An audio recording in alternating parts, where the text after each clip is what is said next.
Hey, what's up, YouTube? It's Wild Weeks. Um, I get a lot of questions from people I meet and that know me and whatnot about how I got where I am. So, for everybody that don't know me, I'm a lead operator and a assistant operations manager for a dirt work contractor. I'm 25 years old, and people say, "Man, you're only 25. How did you get where you are so quick and whatnot?"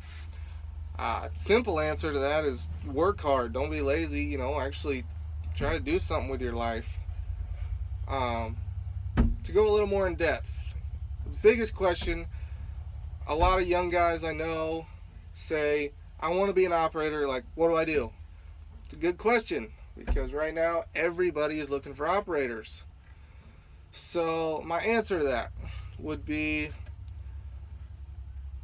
go get a job in the field with a small contractor, just whoever you can. Just get a job. Start doing some sort of dirt work.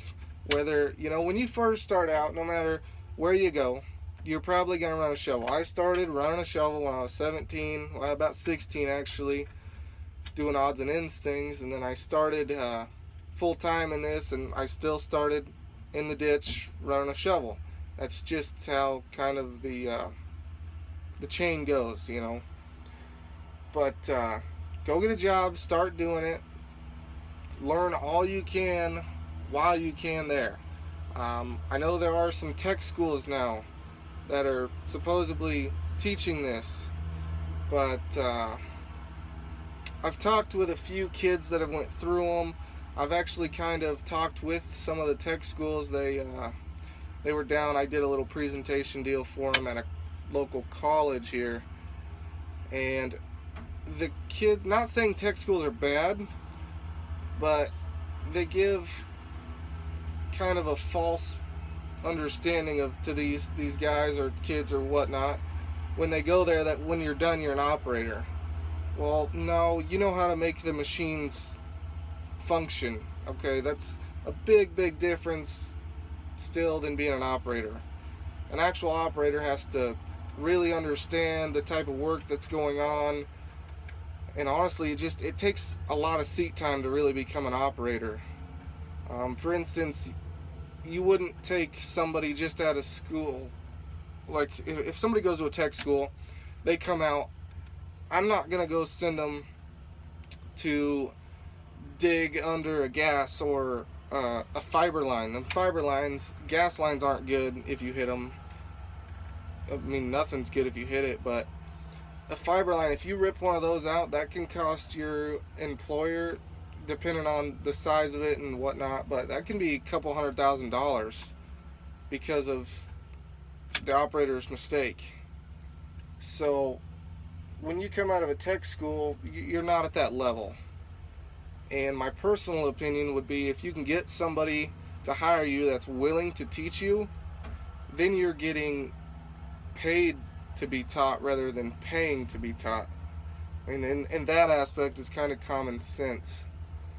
Um, but then just once you're in that line of work, okay, you got your job, you're just helping out, doing what you can, you're running a shovel, you're cleaning tracks, be asking questions. Because when you first get out there, you're not going to know everything that's going on. But I got so many guys that work for us and have worked for us that, yep, they'll stand there and hold a shovel. They don't have a clue what's going on. They never ask any questions. They don't care to know. If you actually want to be an operator and you want to make a career in this field, you have to know 90% of what's going on. Whether it be what to be doing next if you're like on a pipe crew. In my line of work, we do pipe work, storm sewer, sanitary sewer, water mains, water service. So we do a lot of underground utilities. Well, I got 5 guys that can be standing around, and unless I stop the hoe and tell them, hey, we're going to need whatever size pipe next, get it over here, get it ready. I mean, that's the little things that'll help you climb ladders.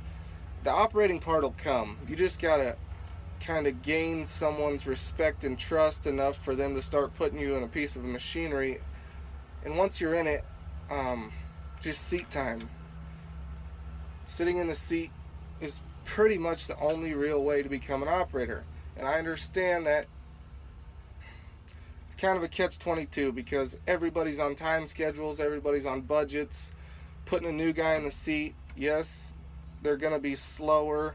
A lot of people don't want to do it, but if you don't do it, you're never going to have any more operators because nobody's going to learn it. So it's kind of one of the things that has to be done. And I'm fine with it. I hire guys quite a bit.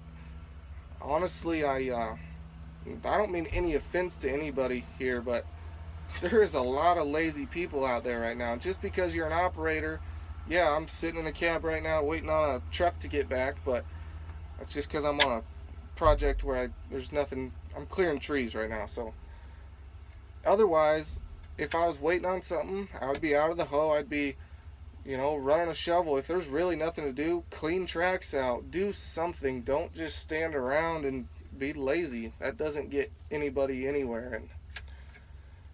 And yeah, so if you got any questions, I got one other thing. Anybody that is an operator already, I got a lot of people in that, yeah, I've worked for this company and I did this for this many years and I can do this and I'm this good, and no employer wants to hear how good you are. Nobody. I've talked to a bunch of guys looking for work. People that show up and say how good they are usually ain't half as good as what they say. Don't show up and tell somebody how good you are. Simply say, the best case for me, I love when people say, oh, I think I'm all right. I'm probably not the best, but why don't we just get in a piece of machinery and see what you think? That is exactly what I want to hear. I want to go put somebody in something. We got equipment sitting around, usually fairly close to our office. I'll take people out. I'll throw them in it. I'll let them do something in a dirt pile or whatever. The people that show up and say how good they are usually never work. Just a piece of advice for you guys trying to get a job. And I'm sorry for offending anybody with that. And I know I get a lot of comments. People think I'm an arrogant 25-year-old. And, well, I'll say I used to be, back when I was probably 20, 21. Yeah, I was pretty arrogant. I thought I was the best. I've been around the world a little bit now. We work in about 5 to 6 state area, and I've seen some guys that are very good, very, very good operators.